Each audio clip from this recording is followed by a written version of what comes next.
हे काय आहे? हे माझं आहे. हा तिचा फोन आहे. हे बाळ कोणाचं आहे? हे माझं भावाचं आहे. हे माझ्या भावाचं आहे.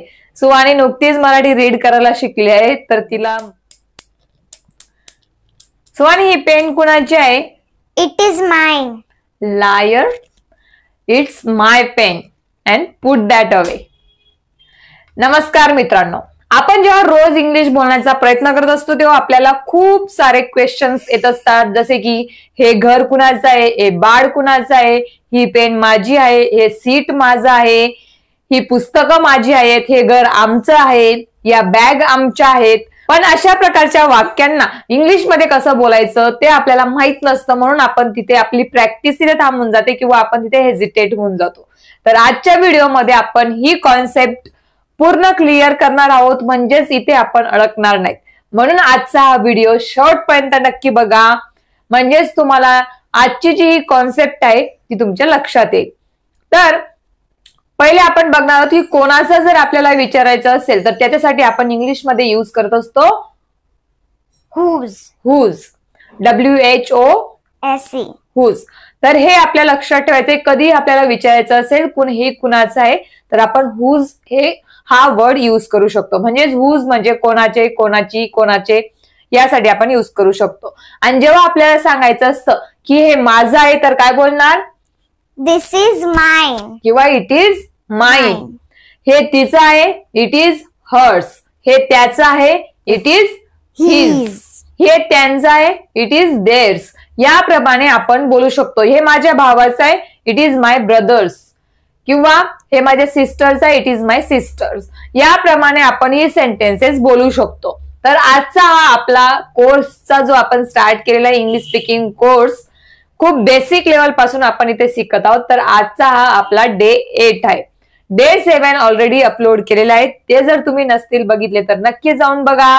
त्यांची लिंक खाली डिस्क्रिप्शन बॉक्स मध्ये दिलेली आहे. चला तर मग आजच्या व्हिडिओला जास्त वेळ वाया न घालवता सुरुवात करूया. तर फर्स्ट सेंटेन्स आपला आहे, हे काय आहे?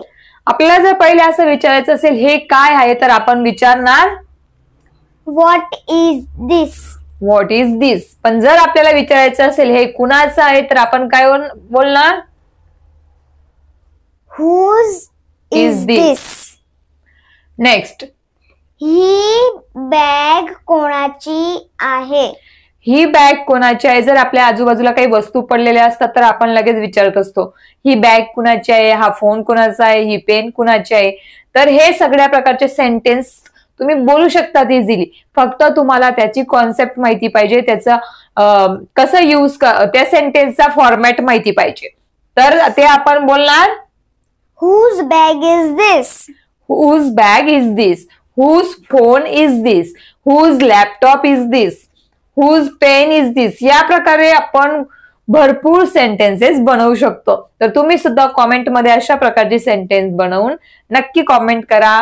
आम्ही तुमच्या कॉमेंटची वाट बघत आहे. नेक्स्ट, टेबलावर कोणाची बॉटल आहे?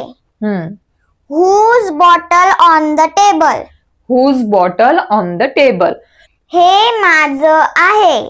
जर आता आपल्याला विचारायचं तर समजलं, पण सांगता पण तर आलं पाहिजे ना की हे माझं आहे, हे त्याचं आहे, हे तिचं आहे. तर ते कसं सांगायचं तो फॉर्मॅट सुद्धा आपण बघणार आहोत. तर ते तुम्ही सांगू शकता इट इज माइन. हे माझं आहे, इट इज माइन. पण जर आपल्याला वस्तू बोलायची असेल की ही पेन माझी आहे तर आपण बोलणार इट्स माय पेन. म्हणजेच it is my pen, it is my bag, it is my book. त्याचप्रमाणे ते माझं घर आहे, that is my house. Video बघताना मजा येत असणार तर व्हिडिओला लाईक करा आणि कॉमेंट करा. आणि चॅनलवर नवीन असणार तर चॅनलला सबस्क्राईब करून द्या. नेक्स्ट, हे त्याचं आहे ते कसं बोलणार? It is his. It is his. Next, हा तिचा फोन आहे. इट इज हर फोन और इट इज हर्स. आपण असं बोलू शकतो की हा तिचा फोन आहे असं पूर्ण बोलायचं असेल तर आपण बोलणार इट इज हर फोन. पण फक्त असं सांगायचं तिचा आहे तर आपण बोलणार इट इज हर्स. हर्स. ही माझी बॅग आहे. It is my bag. It is my bag किंवा इट इज माइन. दोन प्रकारे आपण बोलू शकतो. वस्तू जर आपल्याला सोबत बोलायची असेल तर आपण यूज करणार my. It is my bag. It is my phone. पण जर फक्त बोलायचं असेल माझा आहे, इट इज माइन. सिंपल. हे बाळ कोणाचं आहे? हे बाळ कोणाचं आहे? Whose child is this? Whose child is this? हे माझं भावाचं आहे. हे माझ्या भावाचं आहे. सुवानी नुकतीच मराठी रीड करायला शिकली आहे, तर तिला मराठी वाचताना मजा येत आहे आणि मुलांना वाचनाची आवड पाहिजेच. तुम्ही सुद्धा तुमच्या मुलांना भरपूर सारे बुक्स वगैरे रीड करायला देऊ शकतात. कुठलेही बुक द्यायचे त्या याआधी सुद्धा मी खूप सारे व्हिडिओज अपलोड केलेले आहेत, तर तुम्ही चॅनलवरती जाऊन सगळे व्हिडिओज नक्की बघा. Next, whose child is this? हे माझ्या भावाचं आहे. It is my brothers. कुठली जरी वस्तू आपल्याला सांगायची असेल की ही माझ्या भावाची आहे, ही इंस्टाग्रामला प्रोफाईल कुणाची आहे, तर तुम्ही सांगणार इट इज माय ब्रदर्स किंवा it is my brothers Insta profile. याप्रमाणे तुम्ही बोलू शकता. ते त्याचं घर आहे. ते त्यांचं घर आहे. दॅट इज देअर हाऊस किंवा दॅट हाऊस इज देअर्स. याप्रमाणे सुद्धा तुम्ही बोलू शकता.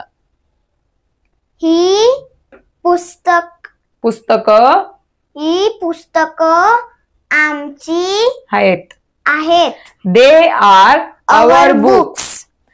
दे are our books. They are our bags. They are our bottles. They are our pens. बघा किती सगळे सेंटेन्स आपण बनवू शकतो. कधी? जेव्हा आपल्याला कॉन्सेप्ट माहिती असते, फॉर्मॅट माहिती असतो. म्हणून ह्या कॉन्सेप्ट आणि फॉर्मॅट शिकणं खूप गरजेचं आहे. आपण हा कोर्स ग्रामर मध्ये न अडकता शिकत आहोत. म्हणूनच मी तुम्हाला नवनवीन फॉर्मॅट, कॉन्सेप्ट शिकवते. ग्रामर जर ऐकलं, हा फॉर्म्युला घ्या, तो फॉर्म्युला घ्या, तर कुठेतरी मॅथला कसं आपण डिफिकल्ट समजून घेतो, तसंच आपण इंग्लिशलाही समजून घेतलेलं आहे. पण जर आपण हे कॉन्सेप्ट आणि फॉर्मॅट थ्रू शिकत गेलो तर आपल्याला इंग्लिश खूप इझी वाटेल.